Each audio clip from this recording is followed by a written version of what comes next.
Merhaba, hoş geldiniz. Kanalıma ve mutfağıma sefalar getirdiniz. Bugün çok güzel, pratik bir makarnamız var. Gerçekten ben çok severek yapıyorum ve sık yapıyorum. Herkes de bayılıyor. Sizinle paylaşmak istedim. Çünkü yapılışı çok kolay. Farklı bir makarna. Kaynatmadan, haşlamadan yapıyoruz bu makarnamızı. Sebzeli ve çok güzel, sağlıklı. Bunun için 2 adet domatesimizi güzelce rendeliyoruz. Robottan geçirmek isteyenler robottan da geçirebilirler. Şimdi domatesimizi rendeledik. Sosumuzu lezzetlendiriyoruz. 1 tatlı kaşığı tuz koyuyorum. 1 çay kaşığı kırmızı toz biber. 1 yemek kaşığı şeker. Şeker önemli detay, koyun mutlaka arkadaşlar. 1 çay kaşığı da kekik. Tam Akdeniz esintileri, Ege esintisi, zeytinyağlı, sebzeli, nefis bir sos. 1 yemek kaşığı domates salçası koyuyorum. 3 yemek kaşığı kadar da zeytinyağı koyuyorum. Güzelce karıştırıyorum.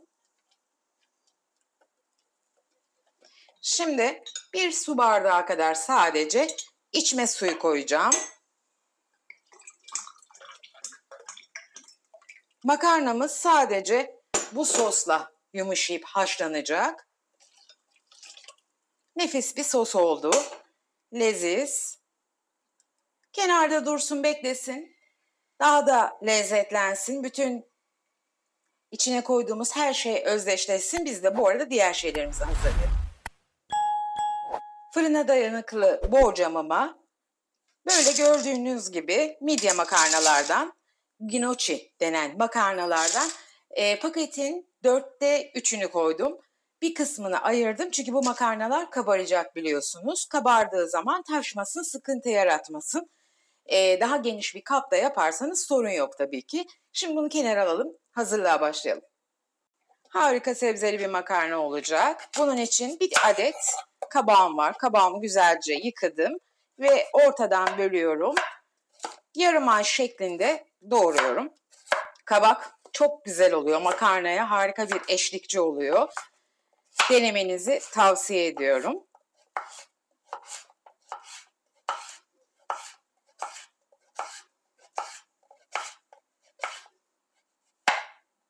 Doğradığım kabakları makarnaların üzerine hemen atıyorum. Bir çocuk bile yapabilir. O kadar kolay, pratik bir makarna.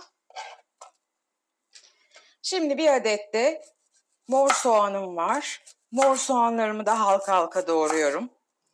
Kabak, kekik, domates ve soğan birbirlerine çok yakışan lezzetler.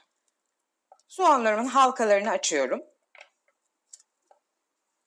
Soğanlarımı da hemen makarnanın üzerine ilave ettim. 3 diş sarımsağım var. Biraz üzerlerine basıp bunu da iri bir şekilde doğruyorum. Sarımsaksız bir makarna düşünemiyorum. 1 adet de domatesimizi kenara ayırdık. Şöyle kalın büyük dilimler halinde. Varsa çeri domates de kullanabilirsiniz bunun için. Ben bu şekilde iri iri doğramayı tercih ettim. Bunlar da makarnamın üzerine gidiyor hemen. Evet, sıra geldi makarnamızı sosuyla buluşturmaya. Şimdiden harika koktu. Çok sağlıklı ve leziz bir makarna. Hepsini güzelce şöyle bir karıştırıyoruz. Fırınımı bu arada 200 derecede açtım. Isınıyor. Fırınıma atacağım. Yaklaşık bir 20-25 dakikada çok güzel pişiyor. Bütün bu sebzelerin suyu ve yaptığımız sos bu makarnanın güzelce yumuşamasını sağlıyor. Hiç gözünüz korkmasın. Ben çok yaptım.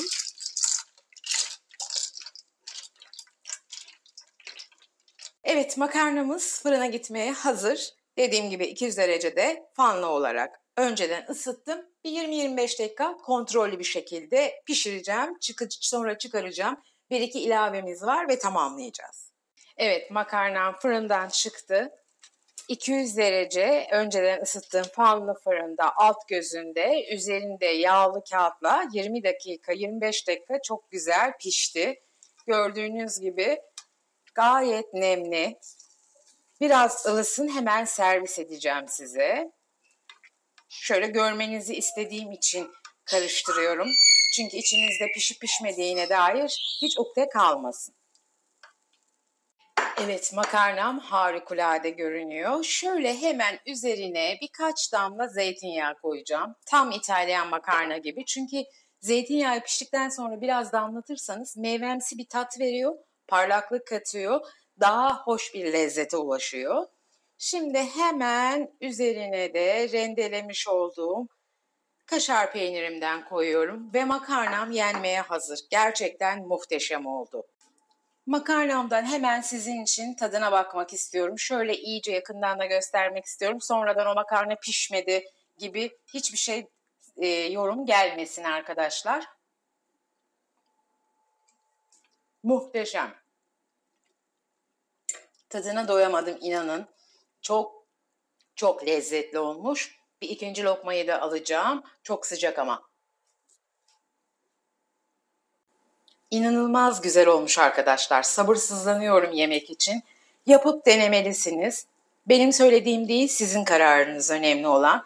Ama gerçekten zamandan tasarruf ettiren, makarna haşlamak için uzun uzun vakit harcamadan hemen bütün sosunuzla birlikte pişebilecek güzel bir makarna oldu. Lezzeti tam bir Akdeniz esintisi. Yunan ve İtalyan esintileri içinde zeytinyağıyla, kekiğiyle, soğanıyla.